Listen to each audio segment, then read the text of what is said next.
We are the champions.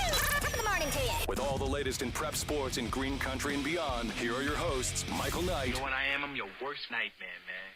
And that's what I am. And Ben Johnson. Yeah, I'm famous. Lottie-dob. Intro. We got a new title sponsor. We got a new class to discuss. It's a new Saturday, and we welcome you into the OKPREPS Roundup, powered by Excel Therapy, live on okpreps.com/roundup. We thank Excel Therapy for being the new title sponsor of the show. I am Michael Knight, joined alongside Ben Johnson, as we are each and every single Saturday morning, starting a little after 9 o'clock, and we run until 11, talking all things high school football. We've been just deep into our high school preview series over the last several weeks. We've talked 8-man football. We've talked Class A football, 2A football, 3A, and 4A was last week. This week we go to one class, period, and that's Class 5A. Next week we go back to 2, but really it's 1. 6A Division 1, 6A Division 2.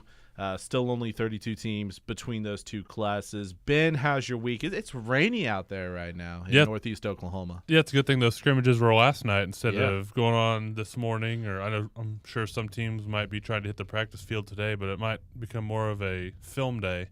Yeah, no kidding. And scrimmages did open up earlier this week. Thursday started off the action. A big scrimmage out in Moore, featuring Union, Edmond, Santa Fe, Norman North, and Westmore, who played host to the event. We actually have a video recap available to check out on okpreps.com. I was out at Sapulpa last night. There's an article up on the site about what I saw from Jinx, Booker T. Washington, Midwest City, Mustang. So it was an east-west showdown in Sapulpa. Sapulpa played host to Yukon, Muskogee. I mentioned the other 4, Midwest City, Mustang, as well as Jinx and Booker T. Washington. I made some notes during the scrimmage, and the one that really stood out was Jinx is, well, they're Jinx again. So not much breaking news right there. I remember going to that last year, and that's kind of when Carson Epps really kind of started making a name for himself, and at that point I kind of knew that all eyes needed to be on that guy whenever Jinx was on offense. Absolutely. The Class 5A preview is officially begun as we dive into all things Class 5A here for this show. Coming up later on in hour number 1, we're going to hear from the defending champion, Lawton MacArthur Highlanders, their head coach Brett Manning, who actually, Lawton Mac down there in southeastern Oklahoma, I guess not really southeastern, just southern Oklahoma, down there at Lawton MacArthur. They're practicing this morning. So unfortunately, Coach Manning couldn't join us live, but we have a pre-recorded interview with him later on in hour number 1. We're going to hear from Collinsville head coach Kevin Jones, as well as Del City head coach Nick Warehime. Interested to talk with both of those gentlemen. But before we dive into the interviews, let's recap what happened last season. 2014 saw Lawton MacArthur finally get the giant monkey off their back as they won their first ever state championship. They had been there so many times before. They had made runs to the semifinals only to be knocked out. They had made runs to the championship game only to lose one game short of the ultimate prize. And they finally get it done last year in impressive fashion as they blow out Skiatook in the state championship game. The Highlanders, the only blemish last year was a district loss halfway through the season. They made up for that and take home the gold ball. That one blemish ended up kind of costing Collinsville, in my opinion, because that forced MacArthur and Collinsville to square off in the quarterfinals. Where, obviously 5A1 was about as tough as it gets last year with Mac, Altus, Ardmore. Ardmore ended up winning it, so even Del City. 5A1 is just, anywhere you look across 5A, none of the districts are easy. Right. That's kind of a fact. It's not like 2A or 3A where there's kind of a district in there you kind of pinpoint to and like, There's a front runner, but not much after that. Right, exactly. So, for that one loss from MacArthur, kind of threw everything off, and a MacArthur-Carl Albert first-round matchup. MacArthur barely made it out of the first round. Yeah, and I remember watching that game because we had it available to watch on the OKPREPS Network. Thursday night game kind of kicked off the playoffs. Yeah. And it was a heck of a ball game. Lawton Mac looked like they put it away early, but Carl Albert did what Carl Albert does. You Yep. know, under legendary head coach Gary Rose, they made a comeback. They made it close, led by Dylan Lohr. So Lawton Mac had to battle. They had to battle in the first couple of rounds, but in the championship game, they blew out their opponent, Skiatook, who, just to make it to the championship game, I know that they don't want to hear this, but it was a good story that they at least made it to the title game. I believe it's they were 2 years or 3 years removed from going winless. 0-10, yeah. I believe that was 2012. I think you're right, yeah. I might be wrong there. I think they went 4-7 in 2013, still made the playoffs, but got bounced in the first round by Pryor. And then the following year, they make it all the way to the championship game.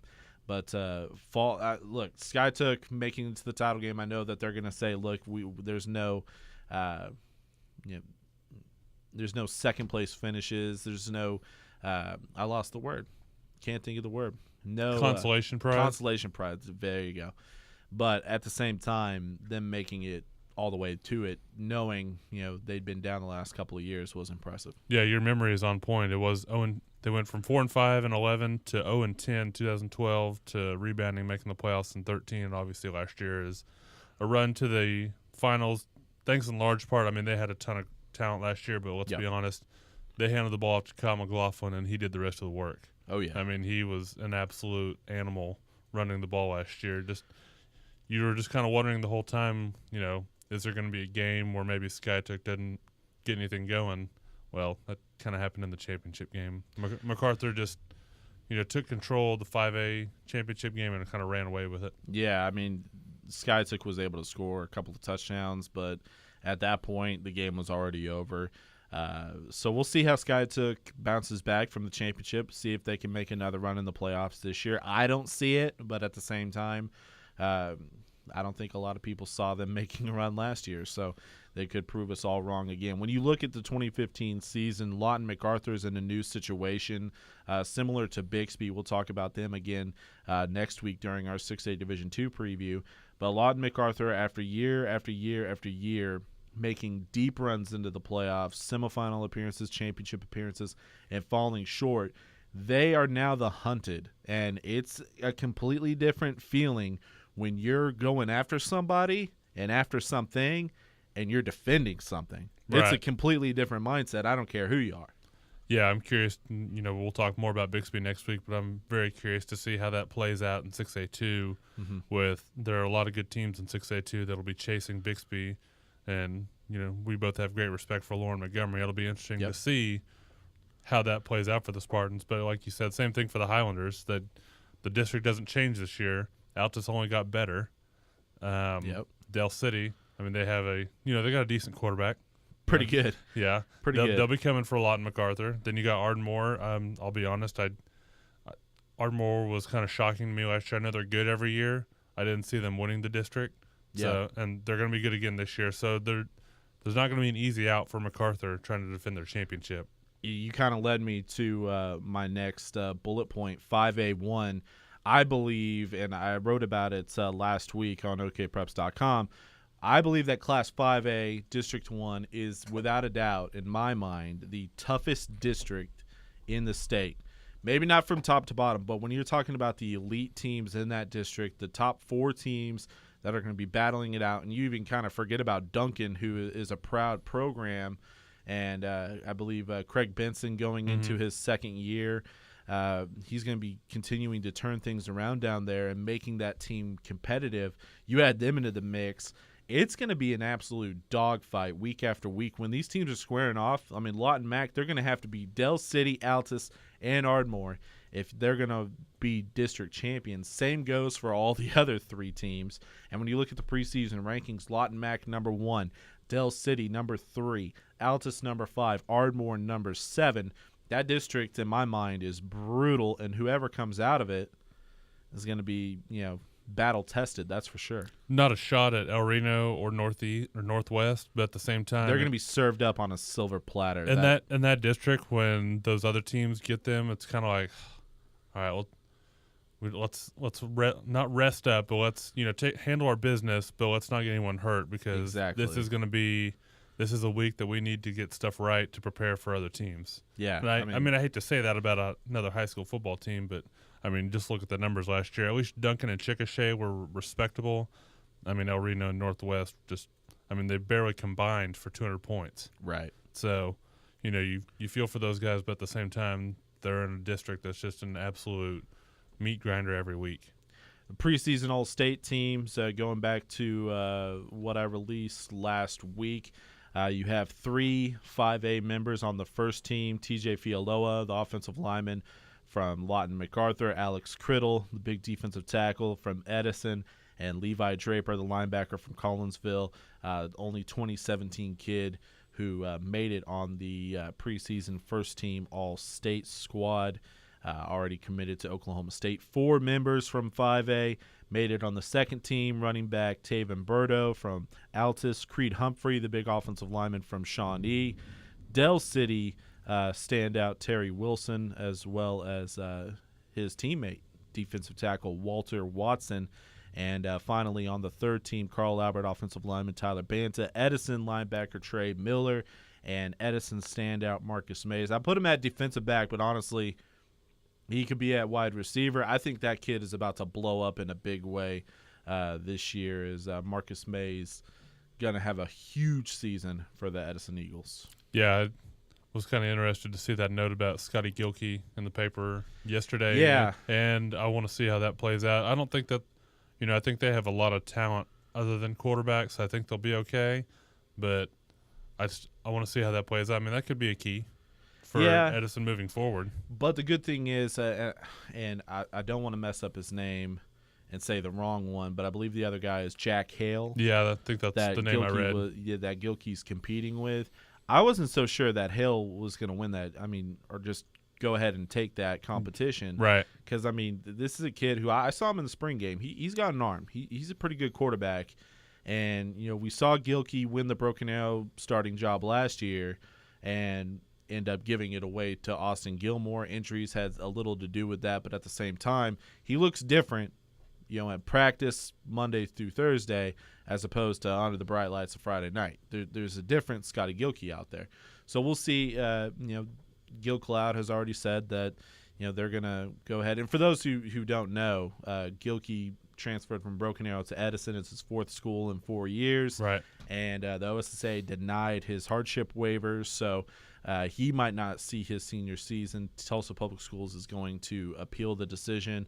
But either way, I mean, Edison's probably going to go into week 1 without Gilkey on the sidelines. Yeah, I would think so. Like I said, that'll be kind of interesting to see how that plays out. I believe Edison gets Bishop Kelley week 1, don't they? I think so. I think that's correct. I think because Bishop Kelley plays Edison, then they go with Bishop McGuinness week 2. That's right. Brutal. Brutal 2 weeks for Kelley. Oh yeah. Yeah, I remember that game last year being a really good matchup. So Edison's going to find out what they need to do. Yeah. I mean, with or without Gilkey, they're going to have to. They'll figure out in week 1, where they match up against the Bishop Kelley team, which we'll get into probably later on. But a team that I really like this year. Bowl prediction time. Had a hard time, pinpointing a bold prediction that I wanted to go with here in Class 5A. Went back and forth on it, but I'm going to go ahead and say it. I'm going to go ahead and say that the West Side is going to dominate Class 5A, and we're going to see an all-West Side semifinals similar to what we saw in 4A last year on the East Side. I think that the West Side's going to reign supreme, win all 4 quarterfinal matchups when they do the cross-bracketing. And if you're looking for a neutral location for those 5A semifinals, you will be looking in the Oklahoma City metro area. I remember texting you yesterday, telling you I had no idea where I was going to go with this, but I really like Collinsville and Coweta. I'll go ahead and say that they're at least semifinalists. I'm going to go against your theory of the all West Side. Okay. I really like Collinsville and Coweta both.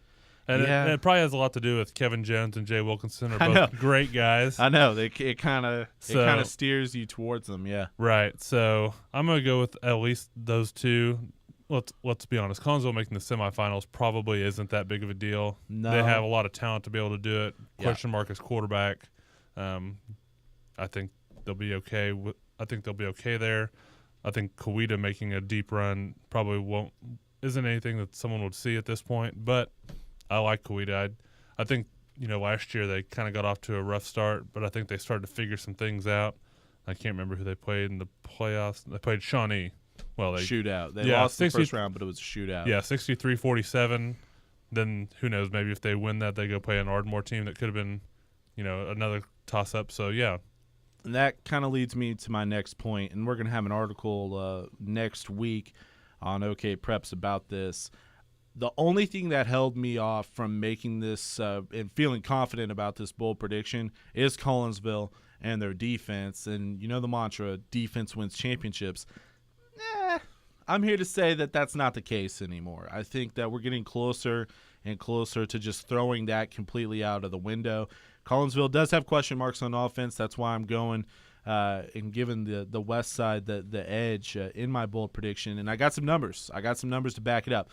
Out of last year's championship games, the winners in those games, the games alone, averaged 39 points per game in the title game. I was sitting there trying to think of all the championship games, and I can't, off the top of my head, think of one that was low scoring. Jinx Union was one. Jinx won 21-14. But still, 3 touchdowns. Yeah. I mean, nobody's shutting anybody down. If you take away the 8-man games last year, the winners averaged 32 points per game. And this isn't something that's just blown up. In 2013, the winners in the title game, 8-man is not included in this, 37 points per game in the title game. In 2012, the winners averaged 35 points per game. So I'm here to say, and I'm going to have an article later on this week, defense doesn't win championships anymore. And just because you have a good defense doesn't mean squat. You got to be able to get in the end zone. And if you have some question marks on offense, you're behind the 8 ball. It becomes more about turnovers and just getting 1 or 2 stops. Yep. If your offense is really good, just get a couple stops. Yeah. I always think back to I'm a big Chiefs fan. Not a couple years ago, but a while back, them and the Colts played in the playoffs, and both defenses were atrocious. It's just a matter of which team was going to force the other one to punt.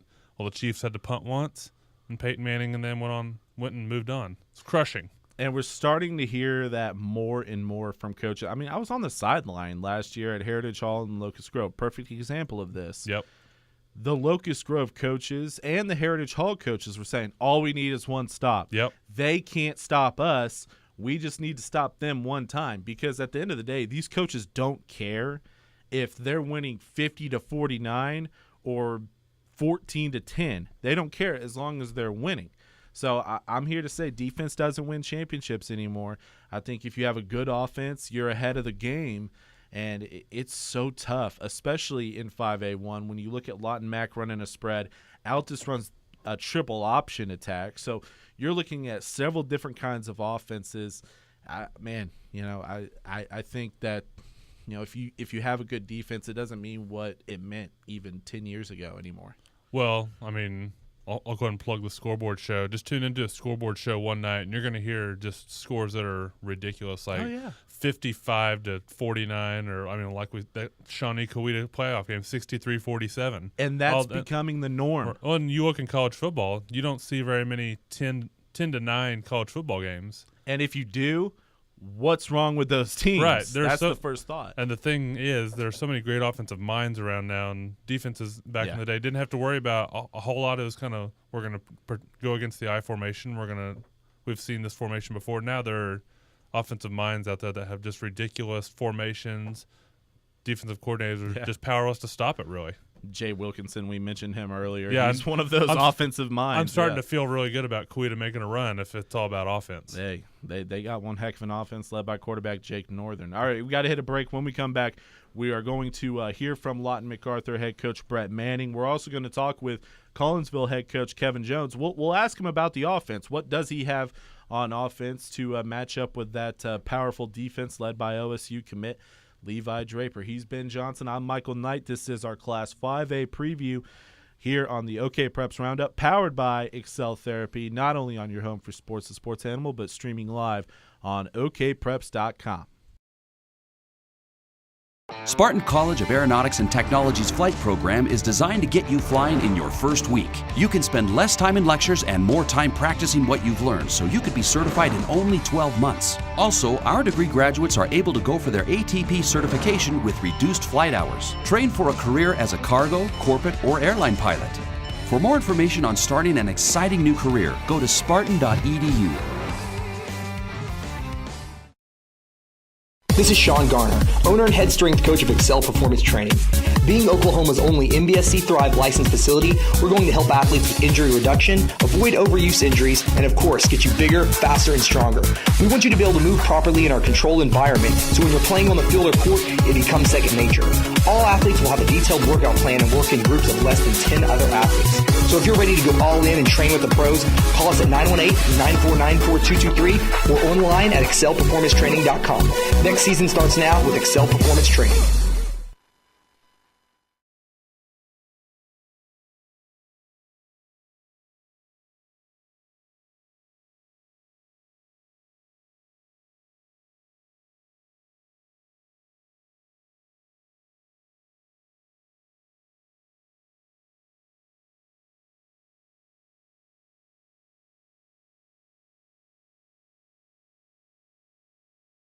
You excel at yards per play. You excel at third down conversions. You excel at end zone celebrations. We excel at sports medicine. We excel at physical therapy.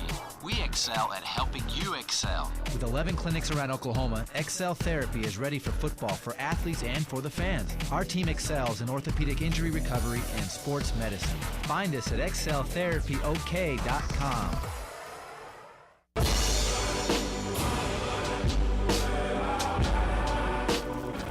Welcome back. It's our Class 5A preview here on the OKPREPS RoundUp, powered by Excel Therapy. I'm your host, Michael Knight, joined alongside Ben Johnson. We're 2 weeks away from Week 1.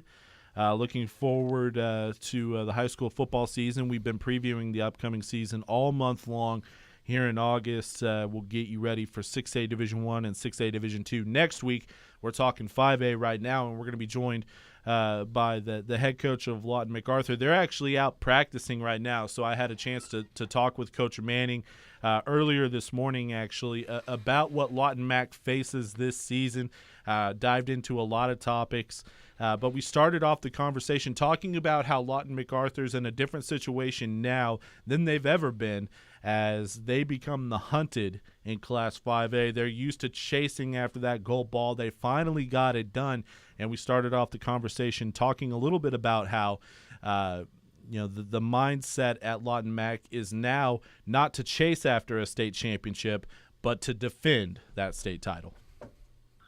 I don't think it's changed. I mean, we have always and will always continue to try to practice hard and work hard in the weight room and get our kids to act right. I think we won a state championship, but it was awesome. It was great. It was everything that we thought it would be, but that really doesn't change the fact that we've got a football season in 2015 that we've got to get ready for. I think my coaches do a great job in preparing our team physically and mentally, and we only know one way to do it, and it's the same that we've done it for the last 10 years.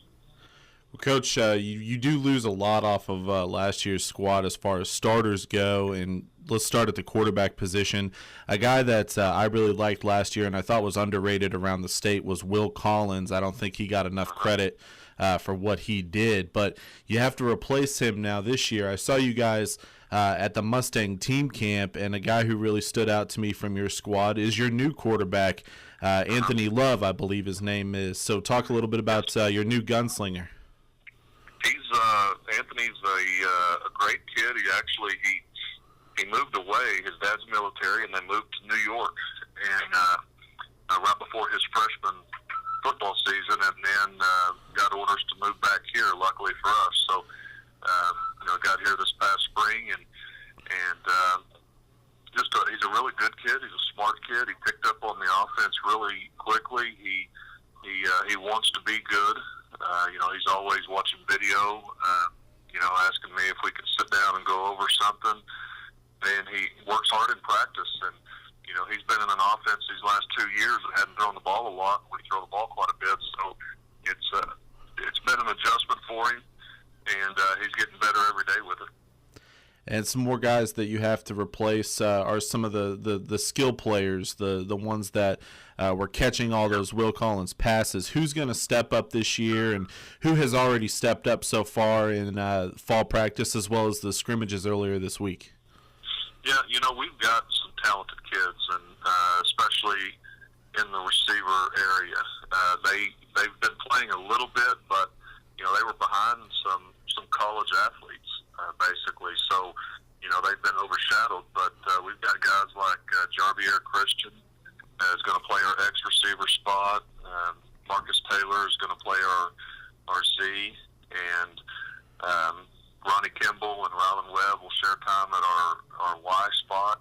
And I feel really good about them. They, like I said, they've been behind some really talented kids, but they're pretty talented themselves. And again, kind of like Anthony, they need that experience.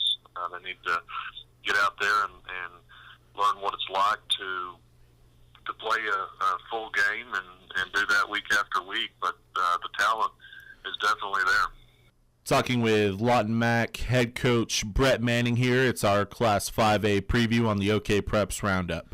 I look at your district, and I've already written about it on the site. I think 5A1 is going to be the most competitive district in the state, regardless of class. You have Lawton Mac defending the state title, as well as Del City. Altus, I think, is really improved. They have a lot coming back, as well as Ardmore. You almost forget about them. How difficult is it going to be to navigate through District 5A1, knowing that you have so many new faces, and how important does that make the non-district games before you hit district play?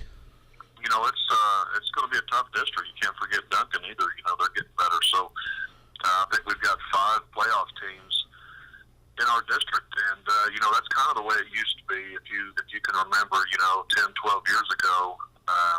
MacArthur, Altus, Ardmore, Chickasha, Duncan, and it was a brutal schedule. All of those teams are really good, and we're kind of getting back to that now.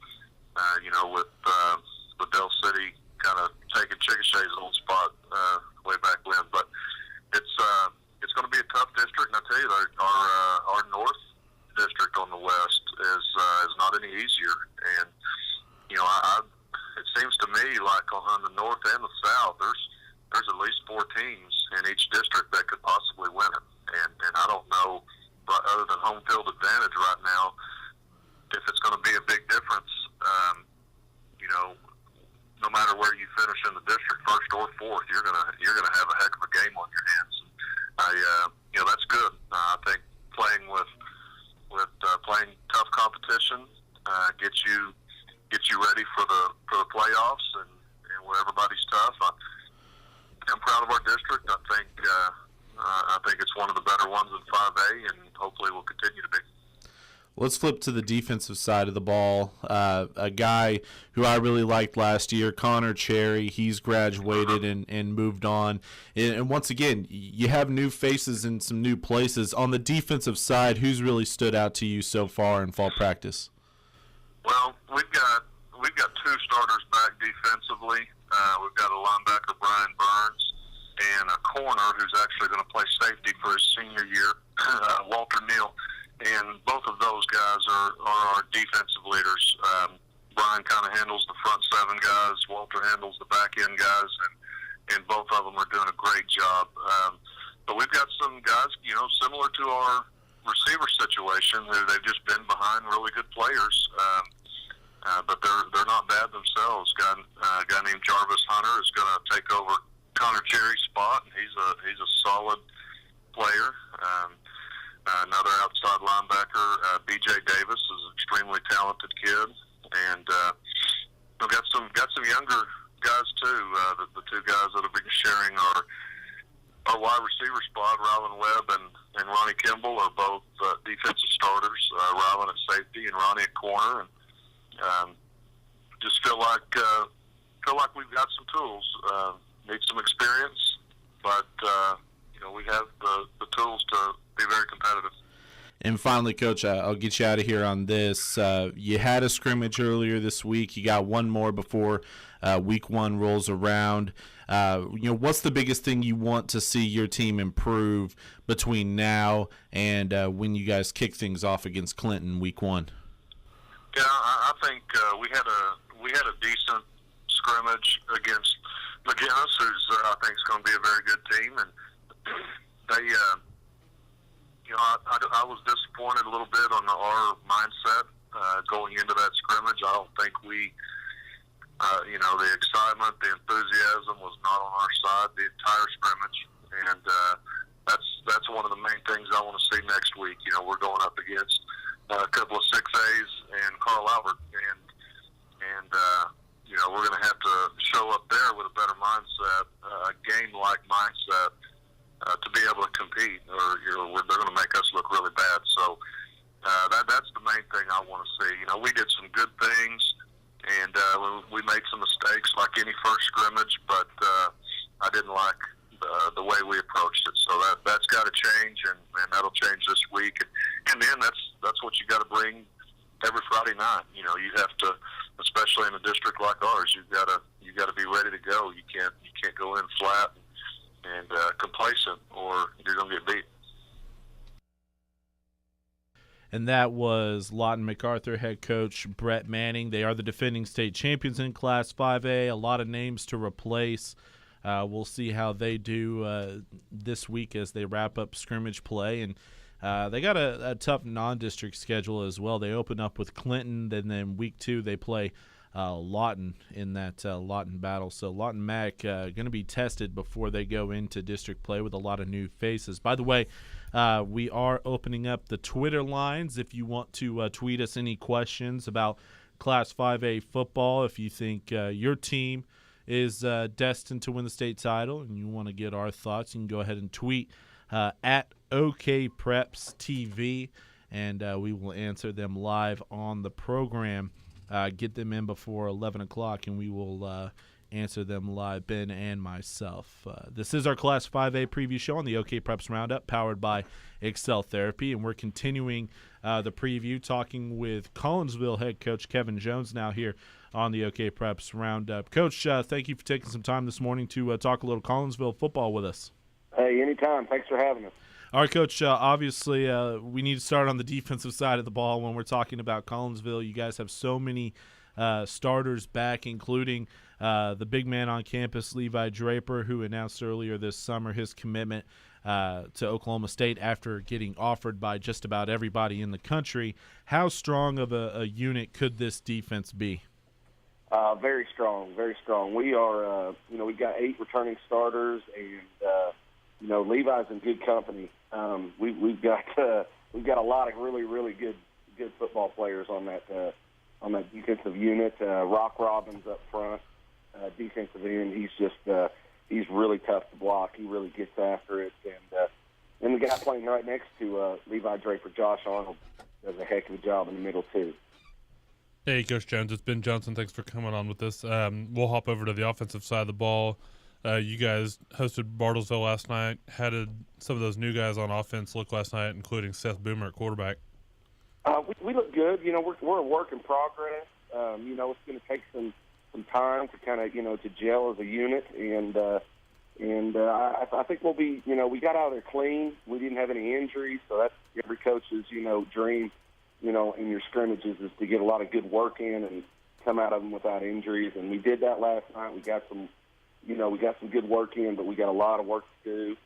We got to gel, on the offensive side of the ball. But, the good news is I think we're going to be really, really tough on defense. So, it'll give us some time to come around on that side of the football.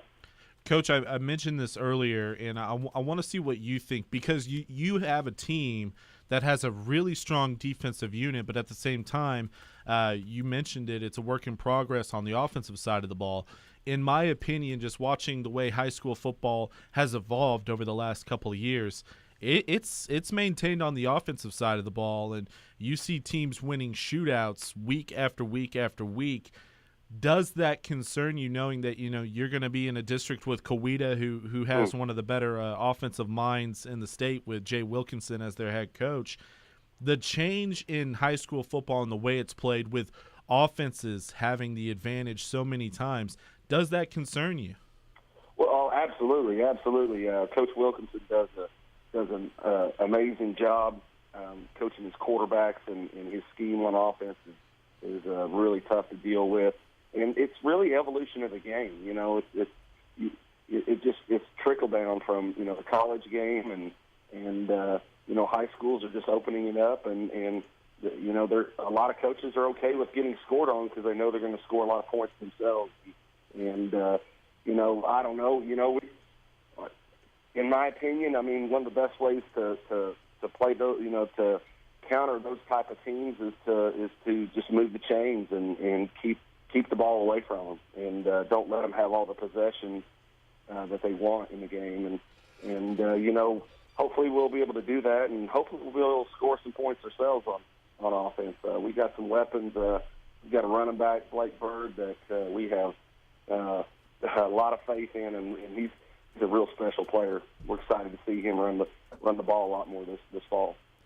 We're talking with Collinsville head coach Kevin Jones here. It's our Class 5A preview on the OKPREPS RoundUp, powered by Excel Therapy. Coach, talk a little bit more about Levi Draper. You mentioned the guys that are around him, and for some of the Oklahoma State fans who might be listening, including my man right across the desk from me, Ben Johnson, what is OSU getting in a Levi Draper, and what does he bring to this Collinsville program? He's just an outstanding human being. I mean, he's a great kid. He's a 4.0 student. You know, he's the thing that's probably most attractive about Levi is just how humble he is. He doesn't like all the attention and the stuff that he's gotten. Really, he just kind of, it's probably one of the reasons he you know, verbaled early, was he's just ready to play some football, and he's such a good teammate, and he's from a good family, and he's just a good kid. I mean, everybody loves him on our football team, and you know, all this attention that he's gotten has really kind of brought us closer together as a team, and everyone's just really happy for him. But he's just, the thing about Levi is he's got all the intangibles. I mean, he's 6'3", 225, and can run like crazy, and he's got long arms, and there's really no holes in his game, and his potential is just, he's nowhere near reaching, you know, his potential as a football player. He's got so much room to grow. Coach, we'll get you out of here on this. Going into this season, expectations are high at Collinsville, considering the East Side might be down a little bit this year. Perennial Powers lost a lot off of last year's squads. What are the expectations with you personally, and how special could the 2015 season be? Well, you know, it's a process, and you know, I don't know about the East Side State being down. I mean, I know MacArthur's going to be a heck of a football team, and I think we're in a heck of a tough district ourselves with Coweta and Edison, but it's a process, and we just gotta keep getting better every week, and just keep, you know, progressing as a team, and you know, who knows where we'll go from there, and that's what we try to preach to our kids. Just take it one day and 1 week at a time, and you know, enjoy the grind, and just keep getting better every day. Just get better, and so we're excited about it. The expectations are higher than they've ever been, but we welcome that. I mean, we like pressure, and we're ready to try to live up to all this hype.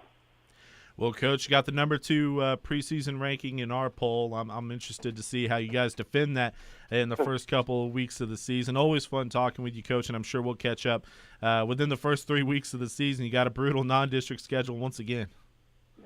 Yes, we do. You know, we start off with the 4A state runner-up, and then week 2 we play always tough physical Catoosa team, and then we turn around, we play the 5A state runner-up.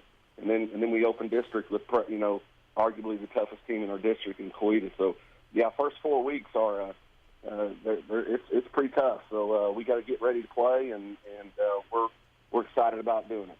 Thanks for joining us here this morning on our 5A preview, Coach. Hey, thanks for having us. Appreciate it. That's Collinsville head coach Kevin Jones here. It's our 5A preview on the OKPREPS RoundUp. That September schedule is tough. He mentioned Coweta to open up district play September 25th. That's That's no easy task. We're gonna know a whole lot about Collinsville after September. Yeah, it's kind of like Edison when we talked about figuring out things on offense. Yeah. Same thing for Collinsville. They're gonna have to figure things out pretty quick. Oh yeah. I mean, we've said it before. Those non-district games don't mean anything win-loss wise, but gives you a chance to figure things out because they don't have any time to figure it out after the first 3 weeks. It's Kuwait time. Yeah, you're absolutely right. All right, we got to hit a break. When we come back, we're going to be joined by Dell City head coach Nick Warehime. Dell City flying high this year, led by Nebraska quarterback commit Terry Wilson. He's got interest from all around the country. Also, know he has an Oregon offer, one of the top quarterbacks in the state, if not the best quarterback. So we'll talk with Coach Warehime after this timeout. He's Ben Johnson. I'm Michael Knight. This is the OKPREPS Roundup, powered by Excel Therapy. Sports a sports animal, but streaming all over the world on OKPREPS.com. This is Sean Garner, owner and head strength coach of Excel Performance Training. Being Oklahoma's only MBSC Thrive licensed facility, we're going to help athletes with injury reduction, avoid overuse injuries, and of course, get you bigger, faster, and stronger. We want you to be able to move properly in our controlled environment, so when you're playing on the field or court, it becomes second nature. All athletes will have a detailed workout plan and work in groups of less than 10 other athletes. So if you're ready to go all in and train with the pros, call us at 918-949-4223 or online at excelperformancetraining.com. Next season starts now with Excel Performance Training. Spartan College of Aeronautics and Technology's flight program is designed to get you flying in your first week. You can spend less time in lectures and more time practicing what you've learned, so you could be certified in only 12 months. Also, our degree graduates are able to go for their ATP certification with reduced flight hours. Train for a career as a cargo, corporate, or airline pilot. For more information on starting an exciting new career, go to spartan.edu.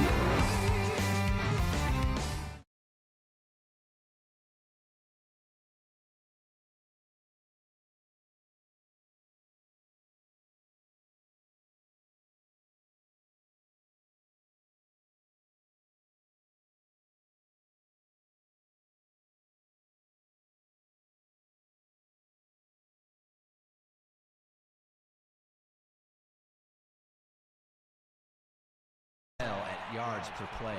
You excel at third down conversions. You excel at end zone celebrations. We excel at sports medicine. We excel at physical therapy.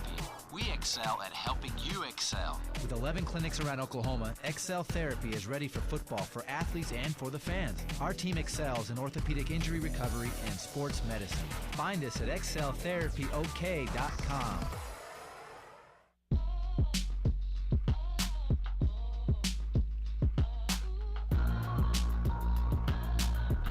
Welcome back. It's our Class 5A preview here on the OKPREPS Roundup, powered by Excel Therapy. I'm your host, Michael Knight, joined alongside Ben Johnson. We talked with Lawton Mac head coach Brett Manning, as well as Collinsville head coach Kevin Jones in our last segment. We're going to talk a little Dell City football now, as we are joined by their head coach, Nick Warehime, joins the program here. It's our 5A preview on the OKPREPS Roundup. Coach, thanks for taking some time this morning to talk a little Dell City football with us. Absolutely. Appreciate the opportunity. Well, we got to start with the quarterback because the quarterback's getting a lot of attention nowadays. Terry Wilson obviously committed to Nebraska back in May, getting attention from schools like Oregon, among many others. He's been starting now for several years for Dell City. Going into his senior season, how have you seen him evolve over the last couple of years?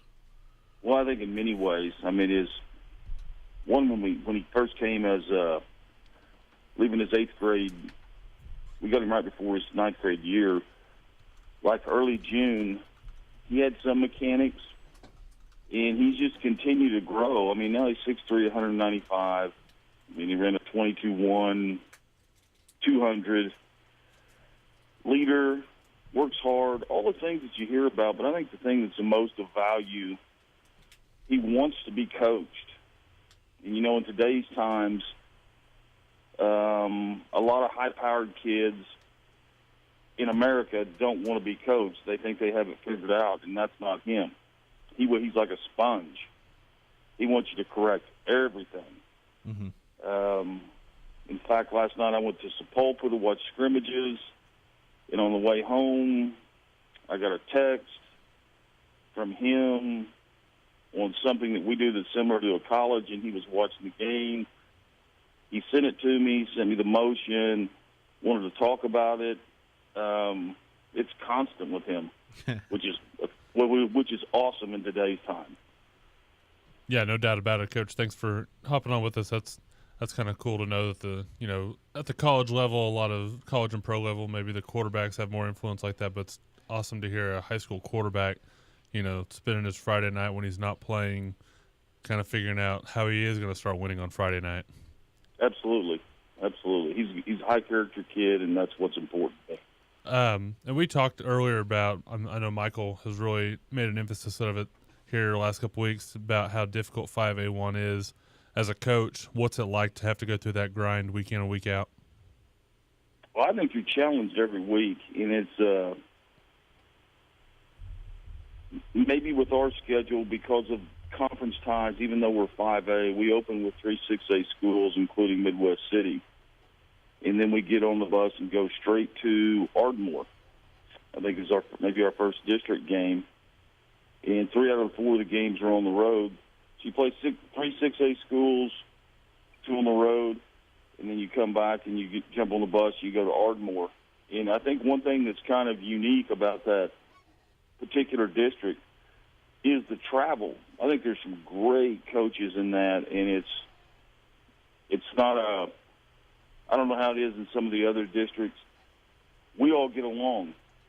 It's a bunch of guys that are trying to chase the same thing, let the West Side be successful, and we're competitive on the field, and we communicate off the field. And we've built some really, really good rivalries, which is odd as all get out. I mean, I don't know that Lawton Mac and Del City had ever played until 3 years ago, but it's turned into a great rivalry.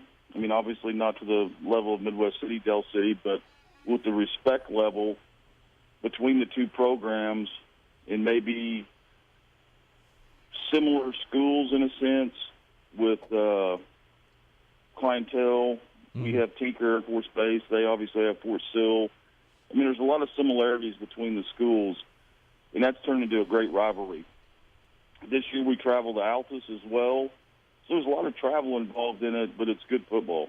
And I think that showed in first round last year when we went 3-1 in the first round against the other West District. Talking with Del City head coach Nick Warehime here. It's our 5A preview on the OKPREPS RoundUp. You mentioned going 3-1 in the first round. I think there's a chance 5A1 might go 4-0 in the first round of the playoffs this year. So loaded. You mentioned all the teams. We talked a little bit about Terry Wilson. What are some of the other guys around him? You have to replace Davion Freeman, who did a lot for you offensively as well as in special teams. Who are some of the other guys around Terry Wilson that are going to help this Del City offense fly? I think in a different scenario for us, we graduate, Davion goes to Wyoming, and we had a couple of wideouts in a corner that went to NEO. We had 7 seniors on our football team last year. This year we have over 20. So the majority, we made it to the quarterfinals, got rammed by McAllister.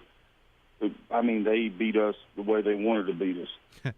And as soon as the game was over, our kids said, Coach, they're bigger and stronger than us. I mean, that was the difference in it. They out-executed us and all that kind of stuff. But physically, they beat us up.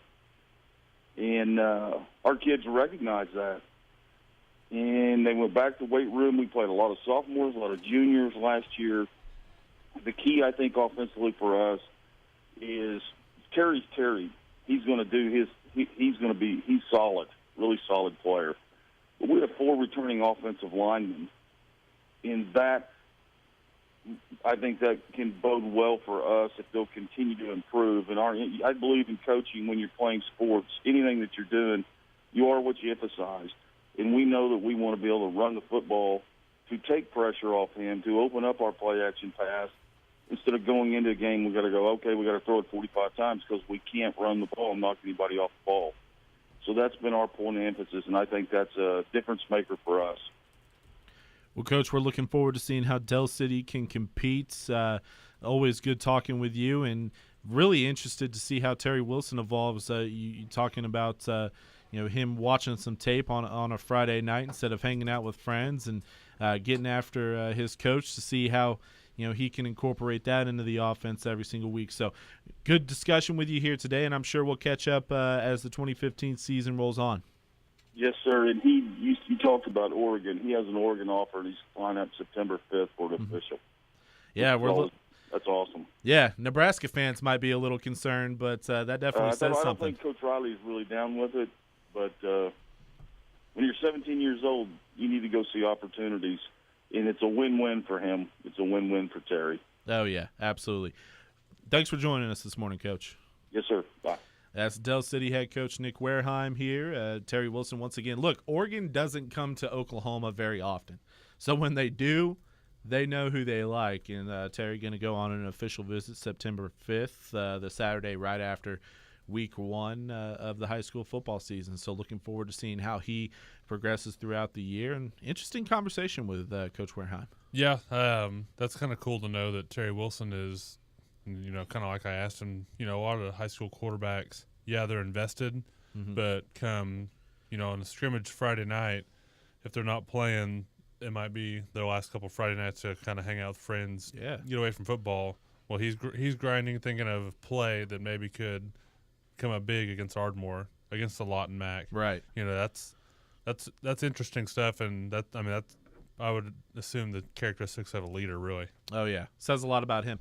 All right, hour number 1 is in the books. When we come back, interesting segment coming up. We got the Bishop Battle of Coaches in our next segment. We're going to be joined by Bishop Kelley head coach J.J. Tappana, as well as Bishop McGuinness head coach Justin Jones. Both teams, one of the top teams in 5A, both ranked in our preseason top 10 rankings. Also coming up in hour number 2, we're going to be joined by Altus head coach Jeremy Reed, as well as Edison head coach DJ Howell, and we'll wrap up hour number 2 with our championship picks. Didn't think that we were going to get those in, did you? No. We got time. Hour number 2 coming up. He's Ben Johnson. I'm Michael Knight. This is our 5A preview show. It's the OKPREPS Roundup, powered by Excel Therapy on the Sports Animal, as well as on OKPREPS.com. This is Sean. Spartan College of Aeronautics and Technology's flight program is designed to get you flying in your first week. You can spend less time in lectures and more time practicing what you've learned, so you could be certified in only 12 months. Also, our degree graduates are able to go for their ATP certification with reduced flight hours. Train for a career as a cargo, corporate, or airline pilot. For more information on starting an exciting new career, go to spartan.edu. This is Sean Garner, owner and head strength coach of Excel Performance Training. Being Oklahoma's only MBSC Thrive licensed facility, we're going to help athletes with injury reduction, avoid overuse injuries, and of course, get you bigger, faster, and stronger. We want you to be able to move properly in our controlled environment, so when you're playing on the field or court, it becomes second nature. All athletes will have a detailed workout plan and work in groups of less than 10 other athletes. So if you're ready to go all in and train with the pros, call us at 918-949-4223 or online at excelperformancetraining.com. Next season starts now with Excel Performance Training. AM 1490, AM 1550, KYAL, AM Sapulpa, 87.1 FM, KYAL, Muskogee, Tulsa. The Sports Animal.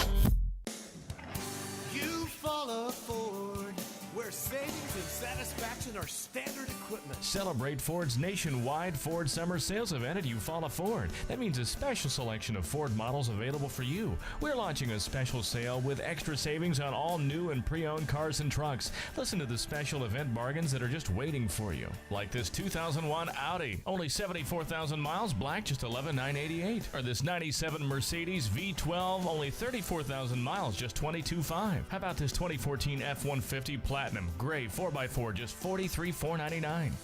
Come by Eufaula Ford today and cash in on the Ford's nationwide summer sales event. It means red-hot savings for you. Yeah, Eufaula Ford, Highway 9 and 69. Yeah, Eufaula Ford, the best selection you're gonna find. Eufaula Ford. You excel at yards per play. You excel at third down conversions. You excel at end zone celebrations. We excel at sports medicine. We excel at physical therapy. We excel at helping you excel. With 11 clinics around Oklahoma, Excel Therapy is ready for football, for athletes, and for the fans. Our team excels in orthopedic injury recovery and sports medicine. Find us at exceltherapyok.com.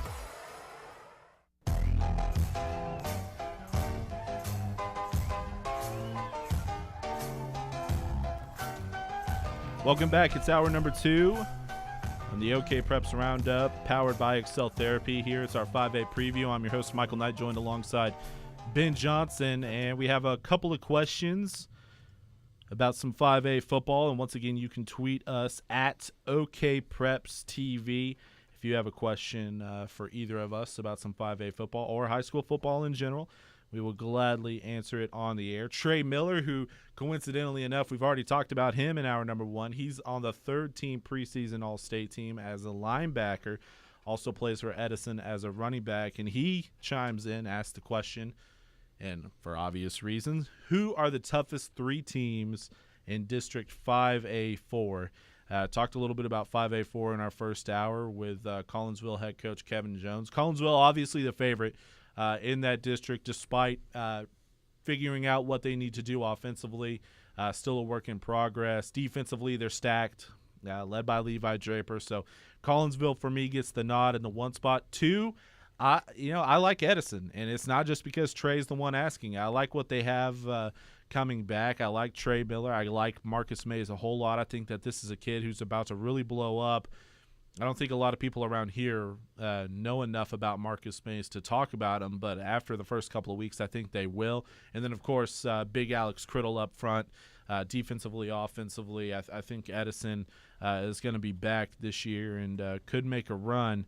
And then after them, I think it's Coweta, and I think Coweta and Edison could very well go back and forth all year for that 2 spot in District 5A4. I'm in agreement with you.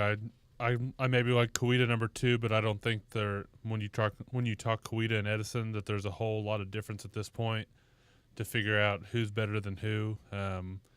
We have some non-district games to play. We'll kind of figure out a little bit about both teams. And you look at 5A4, you can automatically kind of eliminate Grove. Got some decent players, but not there. Look, I've spent years watching Tahlequah. Last year was fantastic for them. But I want to see what they can do again this year, so I'm not going to throw them in the top 3. And I'm curious to see what Cameron Bennett does at East Central. Yeah. I know Trevon Cherry is gone, but there were some other guys. They had some wide receivers that had a lot of potential, so I want to see what they can do, and maybe they can sneak up and challenge for those top 3 spots. Hey, real quick, before we get to Bishop Kelley, head coach J.J. Tappana, one more question from Trey is, what rivalry game are we ready to see in Class 5A? And to be honest, off the top of my head, without doing a whole lot of thinking, I'm interested in the Edison Memorial game. I think that I was the one that I was going to include. I think that that's going to be a real interesting Week 2 game between 2 teams that could end up being a lot better by the end of the season. So we'll see. But obviously, 5A, you think about rivalry games off the top of my head. Coach Warehime mentioned it. Del City going up against Midwest City. I know that those aren't 2 teams in the same class, but at the same time, always one of the better rivalry games in the state. We got to switch gears now and talk a little Bishop Kelley football, and they're in one of the better rivalries in the state as well. They got it Week 2, and we're having it here in our first segment. Bishop Kelley first, followed by Bishop McGuinness, and we're talking with head coach J.J. Tappana of the Comets. And, Coach, thanks for taking some time this morning to talk a little Bishop Kelley football with us on our 5A preview.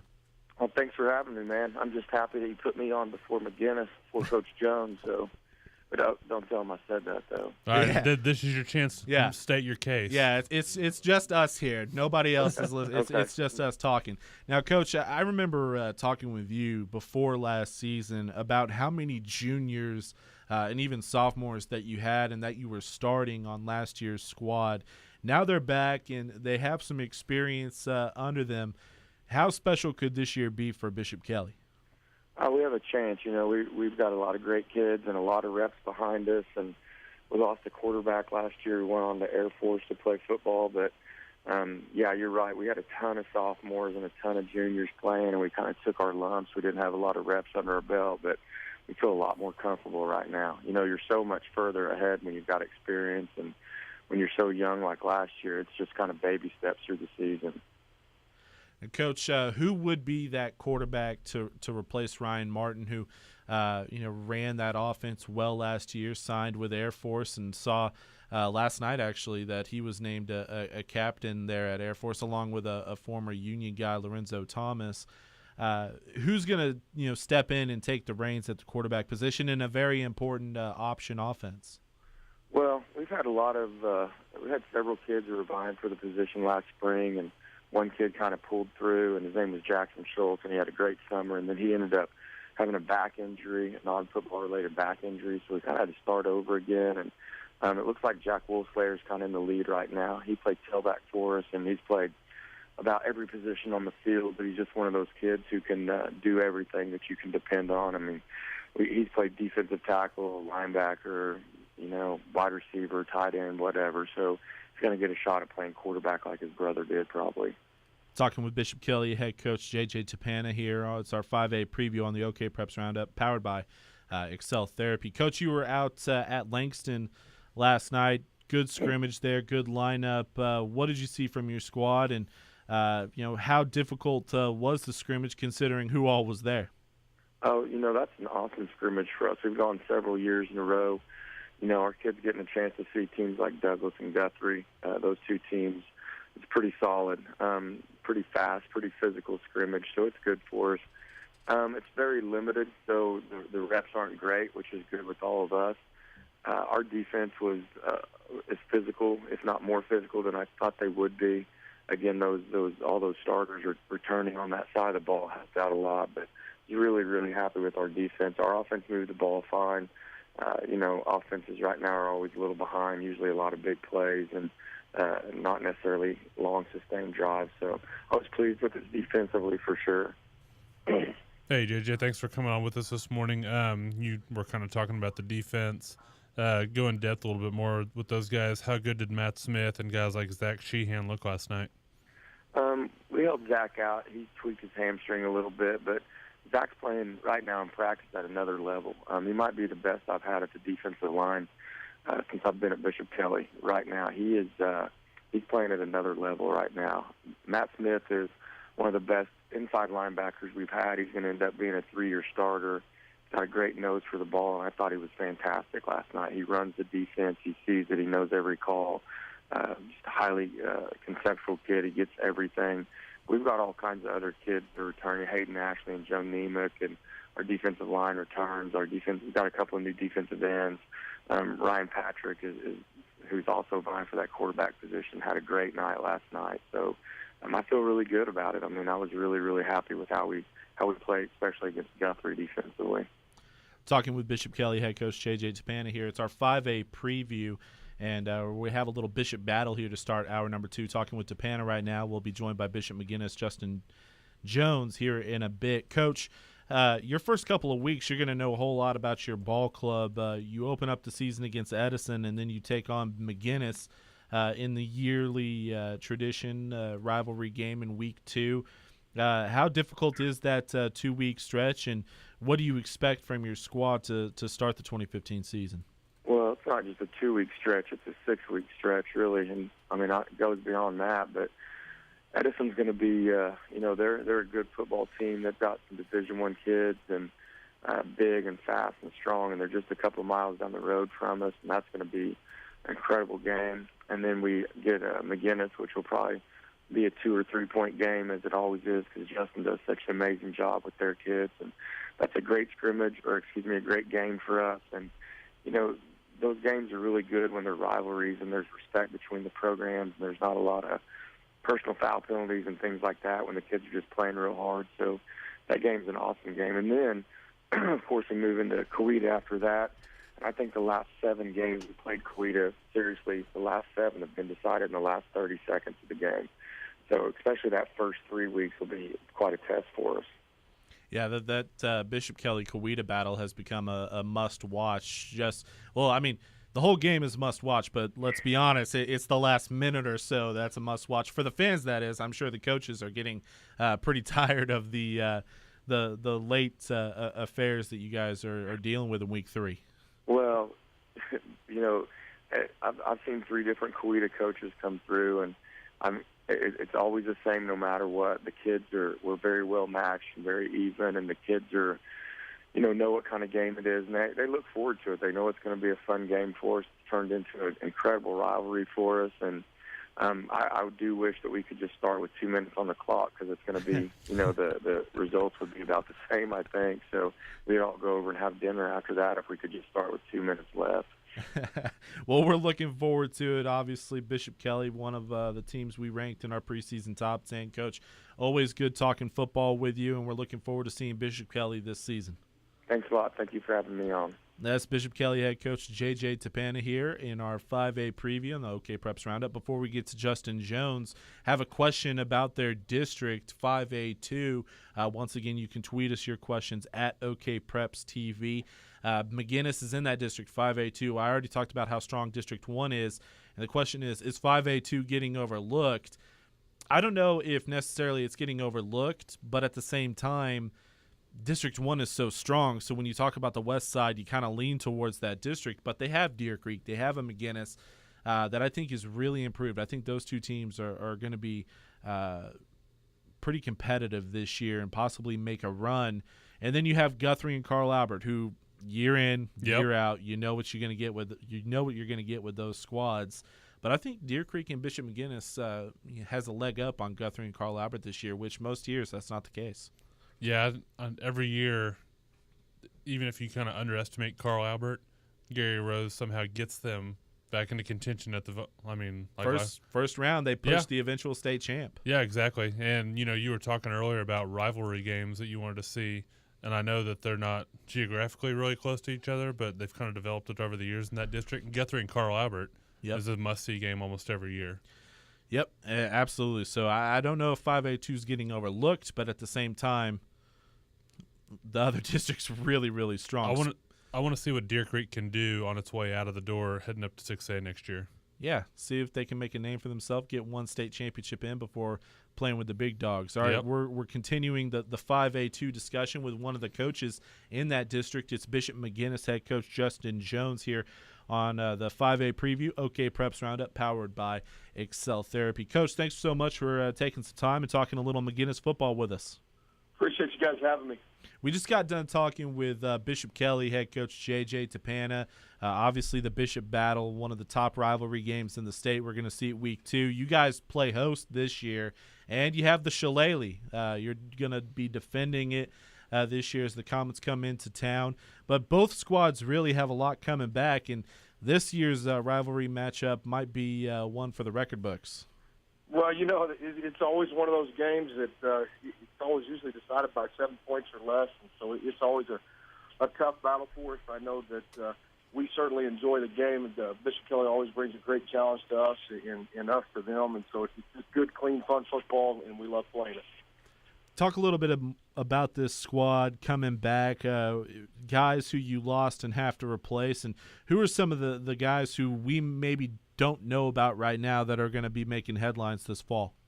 Well, I think, certainly on the offensive side of the ball, it starts with, our quarterback, Jacob Mullins, started essentially every game beginning in week 2 last year, and so has a lot of experience and really the captain of our offense as far as getting us set and making the right play calls. We allow him to check a lot of things at the line of scrimmage. And then built around, our skill guys with Rebelgo as a receiver, Zach Siegel as our running back. Got a new running back this year that we feel good about in Colby Mendenhall, as well as Josh McDaniel. And then our skill guys outside, Trevor Ruskowski, Alec Manelli, Matt Chancellor, all guys that we think will make big plays for us this year. And then really the foundation, the focus for us on offense has been, solidifying the offensive line. We feel like, we made some great headway this week in our scrimmage versus Lawton MacArthur. We're really confident about the guys that we have up front. But really up front, it starts with Emery Winter, our center, who started every game, or basically mid-season last year on. So he returns a bunch of experience there, and Cole Muggenborg. And then kind of got a position battle at both tackles between some young guys, but feel confident about that. On defense for us, it starts with, really our safety, Hunter Voss. He's been a 3-year starter. He kind of captains our secondary. We're inexperienced at both corners and the other safety. And so Hunter's going to have to do a great job this year of getting those other 3 guys in the secondary in line. But we feel confident that we're going to be able to put a great product on the field in the back end. up front, we return everybody on defense. And so, we've really got 5 defensive linemen that have all started. We play a 3-4, so at any given time, only 3 of those guys are going to be playing, but that allows us to have instantaneous depth, and we can have a lot of rotations and stay fresh up front. And then our linebacker core, Clay Morris is a 3-year starter as a junior. Ended up starting at the end of his freshman year. We've got Davis Lauderdale as an inside linebacker, and then the other linebacker that we have is Connor McGuire. We feel very confident about that. And then our other outside linebacker is James Blanchard. And so really good for us defensively, just returning the experience that we have. We've got 9 starters back, and for us, there's no substitute for experience, especially at the type of football that we play in 5A. You've got to be in the fire to learn. Talking with Bishop McGuinness head coach Justin Jones here. It's our 5A preview on the OKPREPS RoundUp, powered by Excel Therapy. Coach, it's been several years now since McGuinness won back-to-back 4A state championships. You moved up to 5A several years ago, and ever since then you've been making playoff appearances. You've been competitive, but you haven't been able to get over that hump, making it to the championship game. What's it going to take this year to get over that hump and finally make it to the 5A title game? Well, I think number one in 5A, it's such a physical class, and then when you go, especially with the district that we're in and the district that we match up with, it's a bear to get through those first 11 weeks, and then from there you're going to go play tough competition from the other districts, when you cross over, but. For us, it's having depth, and that's the one thing that we feel like we have this year that we haven't had in the past. I mean, across the board, we feel like we're at least 2 deep, and we've got guys that allow us to manage injuries, allows us to manage the season and keep guys fresh, and deal with the obstacles that are going to, surmount and come to us. Mainly because we have depth, and this is the deepest team that I've had, since I've been at McGuinness. And you're right. We've been competitive. We haven't been able to get over that hump. My first year or our first year in 5A, we had to, play Carl Albert in the semifinals and ended up getting beat there. So for us, there's a hunger for us to get back and to get over the hump. It's just, our guys have got to continue to grow, and we've got to stay healthy, and we've got to get lucky. And, Coach, you kind of alluded to my next question. What are the expectations this year with McGuinness? You have a lot of guys back. The district is going to be competitive once again, but Guthrie and Carl Albert, they're not what they have been in the last couple of years. No disrespect to them, but they don't have a Kai Callens at Guthrie. You don't have a Dylan Laurie at Carl Albert to deal with.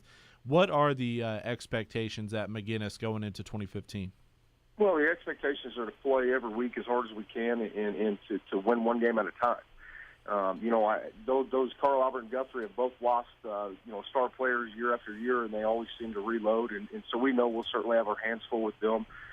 Deer Creek's a team that's loaded on their way back, return a bunch of starters just like us. And then you've got that other district with Ardmore and Lawton, Mac, and Altus. I mean, it's tough. And for us, the expectation is, I think this year it's not and I hate saying rebuilding year, but it's not a learning year for us.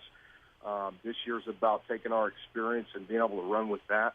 And so for us, I told our kids when we began week 1 of fall camp that we're not preparing to play, 11 weeks. The coaches planned, we planned everything that we did going into fall camp and that we're going to continue to do. The plan is to play 14 weeks. And so we're changing some things up to try to limit the grind and to be physical when we need to be physical, but also to give our guys plenty of rest and be recovered for Friday nights. And so, we're going to work a little bit different plan. The plan is that we're planning to play 14 weeks, but we're also going to take it one game at a time. And, there's no secret to how you win 5A. You've got to be really good up front. You've got to play great defense, and you got to take care of the football. And if you can do those things, then you're going to have a shot. Coach, thanks for taking some time this morning and talking a little McGuinness football with us. Looking forward to seeing if you guys end up playing those 14 weeks. And if it happens, I'm sure we'll be talking several times throughout the 2015 season. Well, I appreciate you guys and all you do for Oklahoma High School football. We appreciate it. Thank you so much, Coach. That's Bishop McGuinness head coach Justin Jones here. A little Bishop battle to start off hour number 2 with Kelley head coach J.J. Tappana and McGuinness head coach Justin Jones. Yeah, that Bishop Kelley schedule is you jump right in against Edison, and you go to Bishop McGuinness and Coweta. That's right. You just spent time talking about the Coweta game, and I already forgot.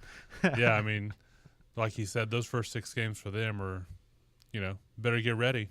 Yeah, that's what it's all about right now, getting ready for week 1. 2 weeks away from right now, we'll be talking about what happened on Friday night. Looking forward to it. We'll be breaking down how our picks did. Yeah. We'll make some picks somewhere along the way. Yeah, we'll be making picks throughout the season and unfortunately keeping tabs on it throughout the season. And sometimes you go 4-6, sometimes you go 10-0. Depends on the slate of games. I can't remember ever going 10-0, but I sure would hope so this year. I dropped off at 10-0 last year at some point. Don't make me go back and find it because it might not exist. All right, we got to hit a break. When we come back, we're going to switch gears and talk with Sean Garner of Excel Performance Training. He's got his weekly Thrive Performance tip for us, and then we'll be following him up with Altus head coach Jeremy Reed as well as Edison head coach DJ Howell. All that coming up in our next segment, followed by picks. Just championship picks, only one pick, one team to win 5A. Who's it going to be? We'll find out at the end of the show. He's Ben Johnson. I'm Michael Knight. This is our 5A preview. It's the OKPREPS Roundup, powered by Excel Therapy on OKPREPS.com, as well as your home for sports, the sports animal. This is Sean Garner.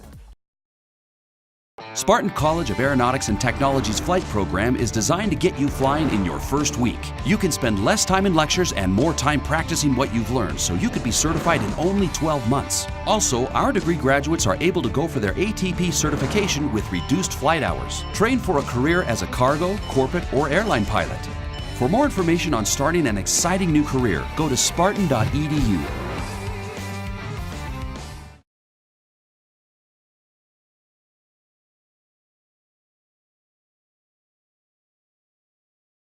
This is Sean Garner, owner and head strength coach of Excel Performance Training.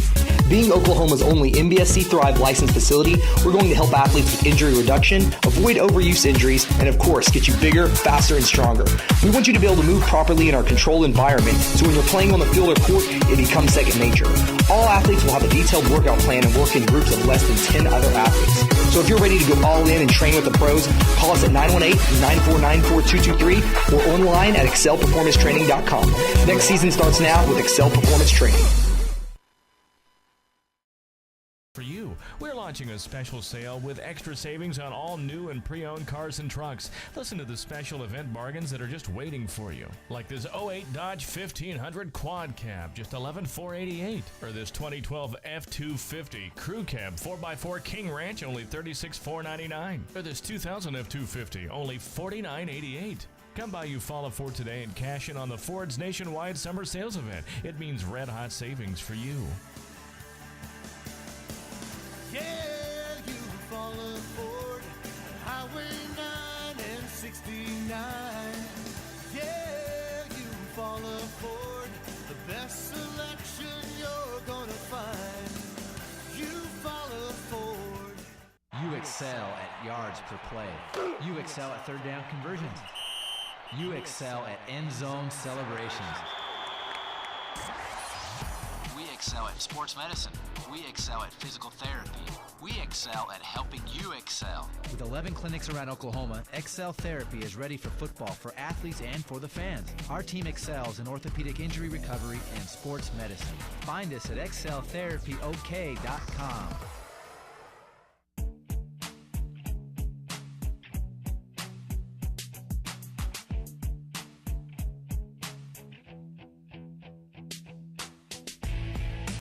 Welcome back.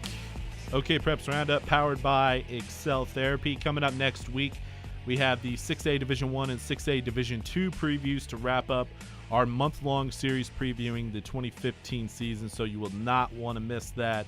I have a feeling that we'll mention Jinx and Union next week, as well as some other teams, so you'll want to tune in. I think I'm going to go ahead and make my pick now. I'm picking Norman to win 6A1. The Norman Tigers. Yeah. Let's go. That's not a championship pick. That's like the boldest prediction ever in the history of bold predictions. Actually, don't hold me to that. I might want to change my mind next week. Well, you got a week to do it. He's Ben Johnson. I'm Michael Knight. Speaking of picks, we got about 20 minutes away from our 5A championship predictions. Also, you can tweet us at OKPREPS TV. If you got a question about 5A football, you can tweet us. We'll answer it live on the program. Before we get to our next guest, coaching-wise, we have Sean Garner. He joins us each and every single week from Excel Performance Training with a Thrive Tip of the Week, continuing to get Northeast Oklahoma stronger and stronger. And Sean is out in the gym right now. What tip do you got for us this week, Sean? Thank you so much. Thank you so much again, guys, for joining us here at the Excel Performance Training for this week's Thrive Training Tip. Now, we talk a lot about power in here, the ability to accelerate or decelerate, to generate that force and to be able to absorb it quickly. We talked about light implement power work before with medicine ball throws, with that medicine ball chest pass, but today we're going to get into the heavy power work. One of my favorite exercises to do for teaching this is the hang power clean. The hang power clean can sometimes be intimidating for people if they're not very familiar with the Olympic weightlifting, especially if you're working with large groups. So what I want to do today is to kind of show you guys what it is and some different ways that we kind of regress or teach the move. So first I'm going to go ahead and have one of our collegiate athletes here, Spencer, plays college soccer at OC, is going to demo the front squat for us. So we're not going to have an athlete hang power clean until we can teach them to front squat. So we're going to start them thumbs width outside the smooth part of the bar, get their elbows up into this good front rack position. So we want to make sure the bar's resting here on the shoulders and he's not holding it out here in front. We're going to make sure that those forearms stay parallel with the ground as he squats all the way down for us, driving those elbows up.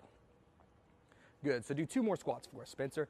We're going to make sure his chest is able to stay up and that the bar's not rolling down. If he does have an issue with this, one of the things that we can do to regress this even further is a hands-free front squat. So go ahead and stick those arms straight out, Spencer. Show us 2 squats like that. What this does is this forces and teaches the athlete that proper bar position of where the bar should be sitting on the chest. Good. Go ahead and set the bar down, Spencer. So once they have this down, we're going to be able to progress them into the hang power clean. Now, the hang power clean, guys, is a great exercise, like I said, for making sure we're moving a lot of weight quickly. Once we've got the front squat, hands-free front squat down, it's time to progress over to this. So we like to start all our athletes out at the hang position. That way we don't have to worry about teaching them to pull from the ground. This is a very complicated lift, guys, and so we want to try and make it as basic as possible. One thing we say here to our athletes all the time is we're not trying to make great weightlifters. We're trying to make good weightlifters who are great athletes. So everything that we do here at Excel Performance Training must be able to translate over to athletic performance. So we don't spend a lot of time teaching the pulls from the floor. What we're going to do is teach that hang position. So again, just like we talked about with the medicine ball, we're looking for that quick hip extension and that absorption or that eccentric portion of the lift. So Spencer's going to start out about a thumb's width outside the smooth part of the bar. We teach a hook grip. So you're going to wrap your thumbs around the bar and then grab onto your thumb. That's going to set that bar in there a little bit more, and you're not going to have to worry about as much as grip strength and the bar slipping out.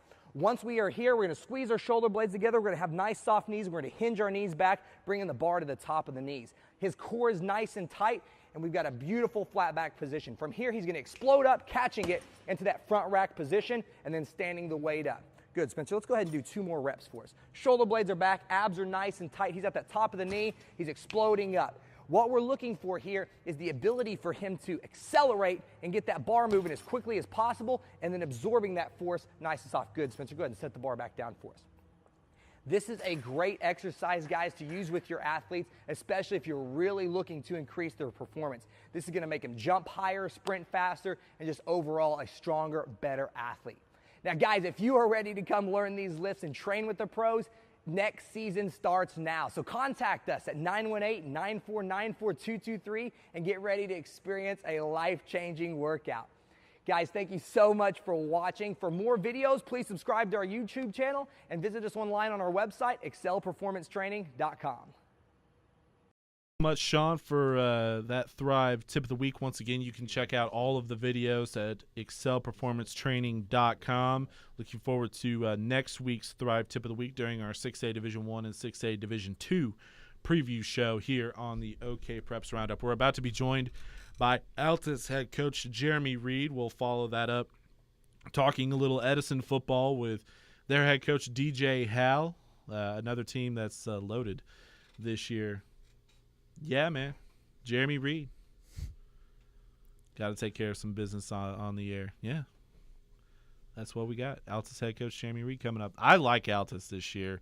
Yeah. We're going to, dive into our picks later on in the program, but this is a team that I saw in the summer at Mustang's team camp, going up against teams like Mustang, Midwest City, some really good programs, and they held their own offensively. This was before Taven Bordeaux transferred back and became a part of the Altus football program again. They looked good offensively. Now add in this home run threat, and they're going to be dangerous. So looking forward to seeing what their head coach has to say. We'll follow that up with DJ Howell, and then we'll be making picks to end our 5A preview show. Bold prediction earlier this week, I think 5A is going to rule, or excuse me, the West Side's going to rule 5A and end up taking the semifinals. That's my bold prediction. And one of the teams that could end up being in those semifinals is Altus, and their head coach joins us now. His name is Jeremy Reed, and the Bulldogs, one of the top teams, in my opinion, in Class 5A. Coach, thanks for taking some time this morning to talk a little Altus football with us. You bet. Appreciate you having me on. All right, let's start with Taven Bordeaux because he's the guy who, headlines will be around this fall.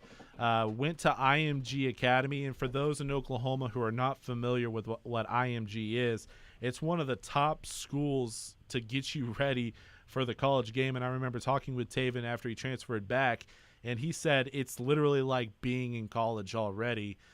He split time at running back with 3 other guys, and now he's back for Altus this year. What do you expect from Taven in this Altus offense? Oh, Taven's Taven. First of all, he's a great kid. He's a 4.0 student, extremely smart, obviously off the field, great intelligence on the field. Obviously when you get a player like him back, it enhances things tremendously. He's a great running back, and he'll also play a good role for us defensively.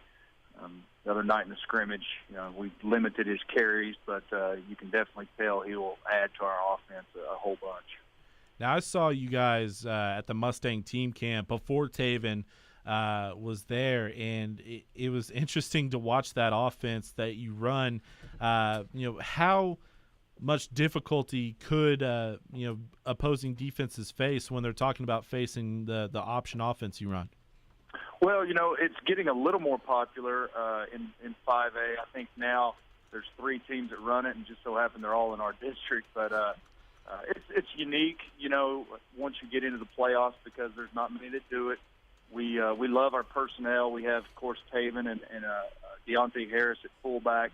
Our quarterback, Jaden Benway, is just a true option quarterback and does some really, really great things. And then we've got some talented slots that are really, really fast and pose a big-time threat on the edge. And this year we've got a couple threats on the outside to go deep. So, our skill positions, we feel really good in this flex bone offense. And then we return 3 starting offensive linemen and have filled in with 2 others that we think will be better up front than we were a year ago. So we're pretty excited to see what's going to happen offensively this year. Hey, Coach, thanks for hopping on with us this morning and talking some Altus football. Kind of looking through the past, Altus cracking that playoff rotation has been tough, for the last 5-6 years. What did it mean to your guys to be able to play Guthrie in the first round, and what kind of experiences did you take from that?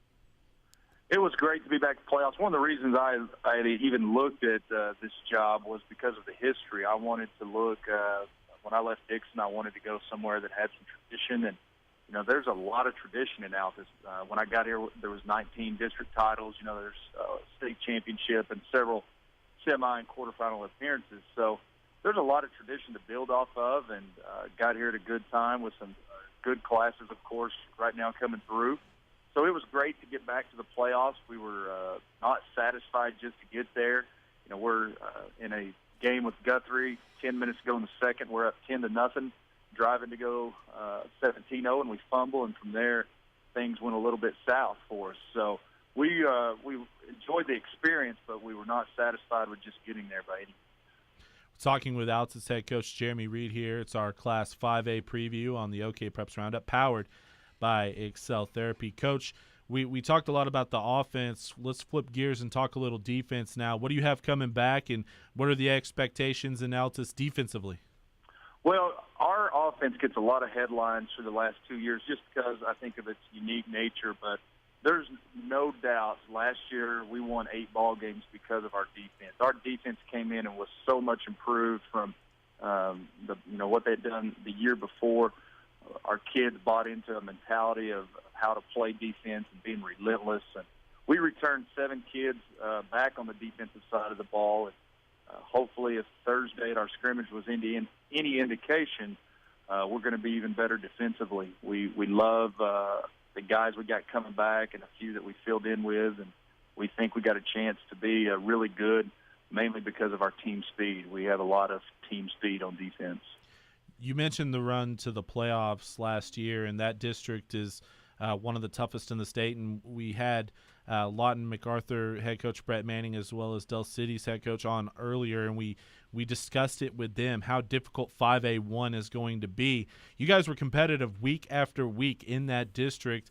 What do you take away from last year, knowing that you can compete with these guys on a weekly basis?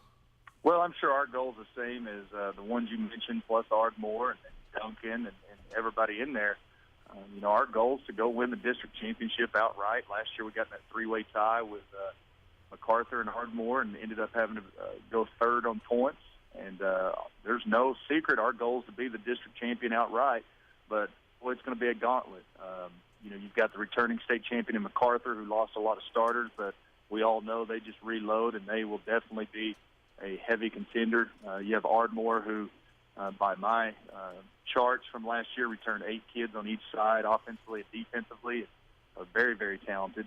You have Del City who returned 8 defensive starters by my indication on film last year against us on defense, and returned several offensively. Of course, everybody knows about their quarterback and got several good linemen. Duncan will be improved. They had a move-in quarterback and have a really good running back. The list goes on and on. I think our district from top to bottom, everybody in there is going to be better than they were a year ago. I think the question is how MacArthur is, but definitely not thinking they're going to be a slouch or in the bottom tier by any means. They're going to be very good. So, I think there's not even a question. Class C to 6A, I think 5A1 probably the toughest in all the state. That's what I think. Coach, we'll get you out of here on this. It's one of my favorite questions to ask coaches, always interested in finding out the answer. Short question. Sometimes it's a long response, though. What's it going to take for Altus to win the gold ball in 2015? It's easy as far as the answer. There's 3 areas that we've already talked about daily. As far as on-field things, number 1 is turnover margin. We lost 2 ball games last year, in my opinion, of the 3 because we didn't hold on to the ball.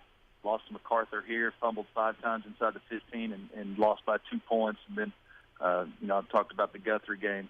The second thing is we've got to play flawless special teams.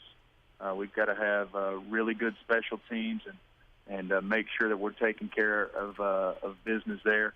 And then the third thing on the field is we have got to just make sure that we are doing what we do daily in our details. We talk about the word detail so much in how we operate offensively and defensively, and we feel like our day-to-day preparation and practice is why we are able to execute on offense and do a few things that we do defensively just like everybody else. But if we can take care of those 3 things and stay healthy, of course, we've got a chance, we feel like, to make a run at it. Well, Coach, looking forward to seeing how Altus navigates through that tough district and seeing if you guys can possibly make a run at a 5A gold ball. Thanks for taking some time and talking about Altus with us here on our 5A preview. I'm sure we'll catch up throughout the 2015 season. Hey, thanks for having us on. That's Altus head coach Jeremy Reed, and that's our 3rd guest from 5A1 alone. Look, I'm telling you, it's loaded. That's why we're talking to the coaches. The district is absolutely loaded over there in Class 5A. On the west side down in southern Oklahoma. Switching gears and talking with another Tulsa team.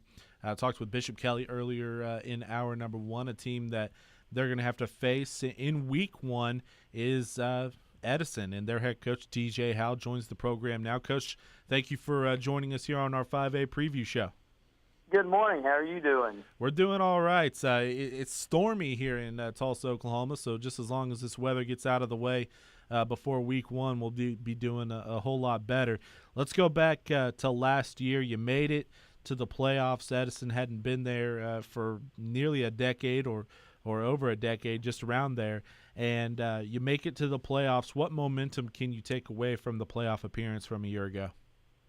Well, when you kind of get into some of those games and you experience being in some difficult situations and some tight games and stuff like that, you can kind of grow from them. You learn what you need to do to be successful in them, learn from what you did that made you successful in some of those games. And so I think you just kind of mature and just get a better understanding of what it takes to win some big time type football games, And so I think we've done that, and I'm looking forward for us to take the next step this fall.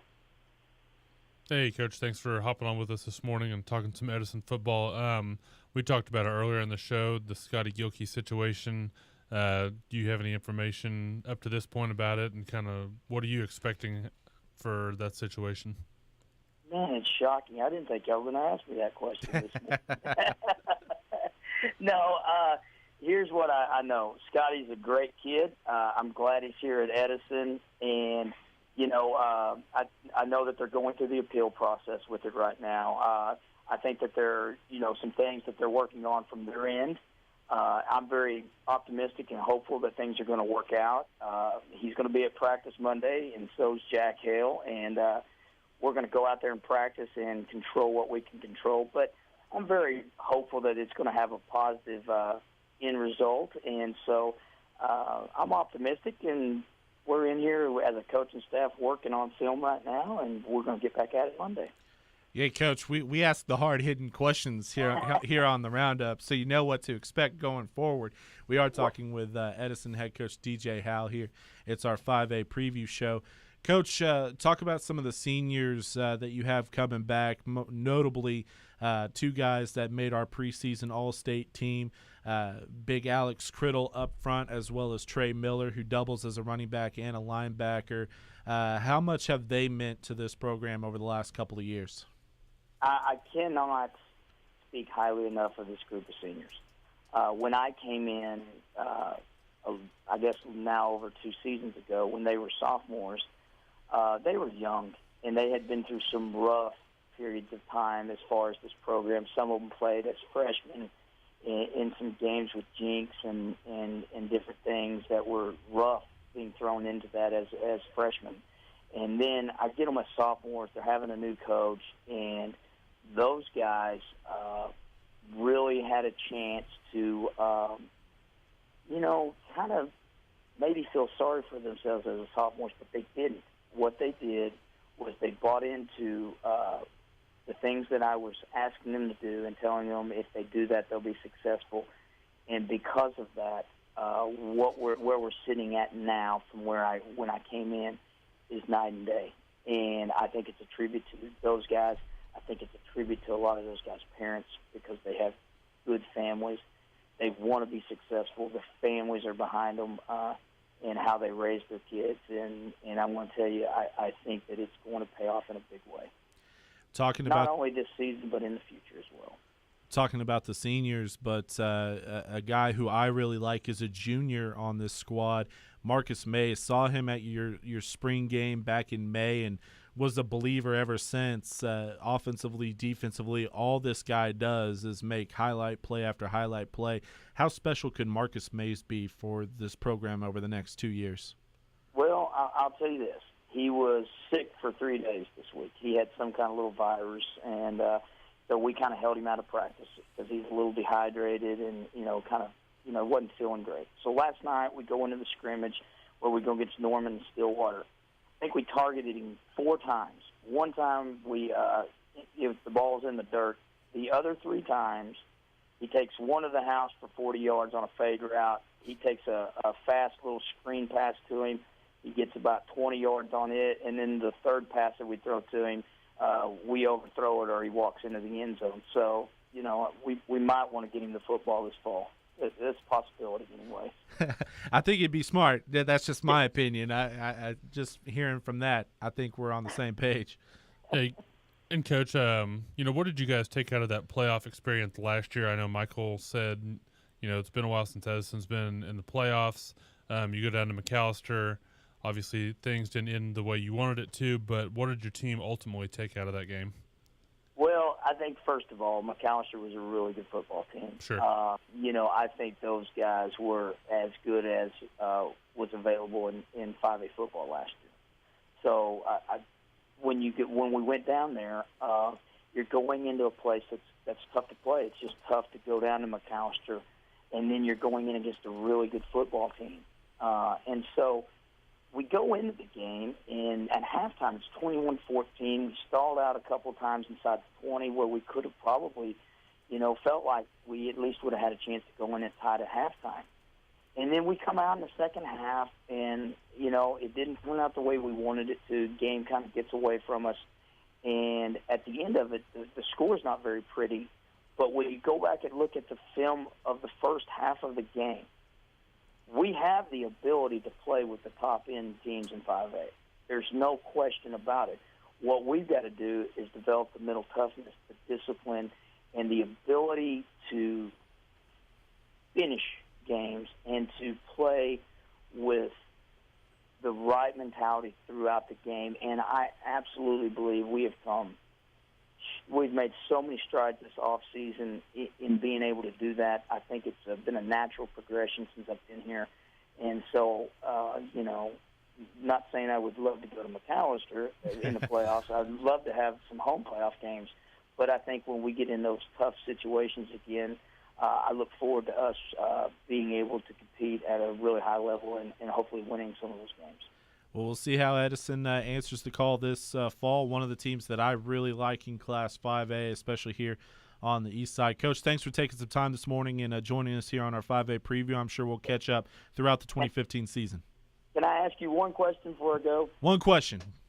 I have been waiting to be on this show for about a year and a half now, and you finally called me. I was just wondering when that was going to happen. Well, in my defense, Coach, I didn't do the show last football season, so that's my defense for last year. But glad to have you on today. Hey, I appreciate you guys. Y'all did a great job, and thank you for everything you do for high school sports at Oklahoma. Appreciate it, Coach. That's Edison head coach DJ Howell joining us here on the OKPREPS Roundup. Glad that coaches want to join us here. Yeah, absolutely. Feel a little slighted if they don't get the invite. We'll have to start a waiting list. Yeah.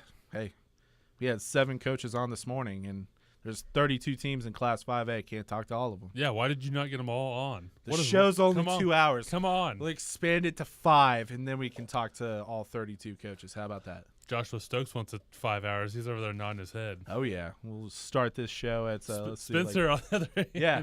We'll start the show at 6 a.m. We'll go to 11, and we'll talk all things football. No golf show. No golf. Nothing. Yeah, just no spirit of the outdoor. Just taking over. Yeah. No, I don't think that's a.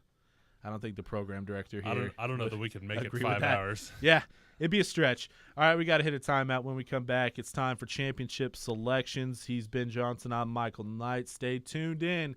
One team predicted to win it all from both of us. We picked Wagner, or at least I picked Wagner last week in 4A. He picked Metro Christian. We'll see if we differ on the picks this week.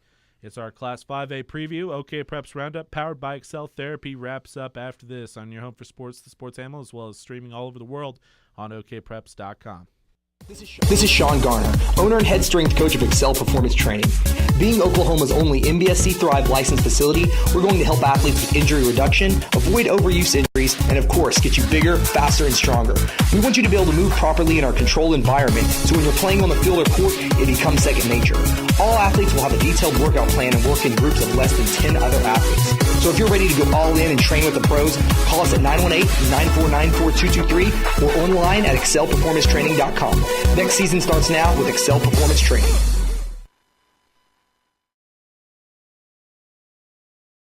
Spartan College of Aeronautics and Technology's flight program is designed to get you flying in your first week. You can spend less time in lectures and more time practicing what you've learned, so you could be certified in only 12 months. Also, our degree graduates are able to go for their ATP certification with reduced flight hours. Train for a career as a cargo, corporate, or airline pilot. For more information on starting an exciting new career, go to spartan.edu. End zone celebrations. We excel at sports medicine.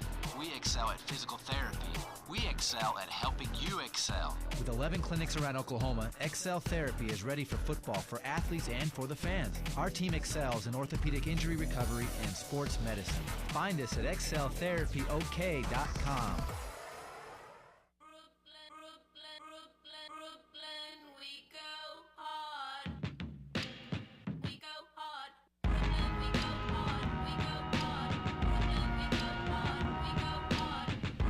Welcome back. It's our final segment here in our Class 5A preview on the OKPREPS RoundUp, powered by Excel Therapy. Not only on your home for sports, the sports animal, but streaming all over the world. Right on the homepage, okpreps.com. New and improved okpreps.com. New look to the website. Check it out if you haven't already. All right, man. Time for picks. And I have no idea. I mean, I know what I'm going to say, but honestly, Class 5A, just put a whole bunch of teams up on the wall, throw a dart, and you're probably going to end up, picking the state champion. Who knows? It's wide open. Who wants to go first here? I'll go first since I've locked it in. I'll go ahead and throw my pick out there. Not a ringing endorsement whatsoever, as well as not a whole lot of confidence in this pick as opposed to last year. I mean, your selections were either Lawton, MacArthur, anybody else. You'd have to really defend that selection. Sure. 5A, I think, is really wide open this year. I'm going back to District 1. It's loaded. We talked about it all show. There's a reason why we talked about it all show. And I'm going with Altus, a little off the board. I like this team. I really like what Coach Reed has going on down there. Love the addition or return, so to speak, of Taven Bordeaux at running back. This guy is electric. We talk a lot about this 2016 class as far as recruiting. He was one of the first 2016 prospects in Oklahoma to receive a Division I offer. So that tells you what kind of playmaker this guy is. If you saw him his sophomore year, you know what I'm talking about.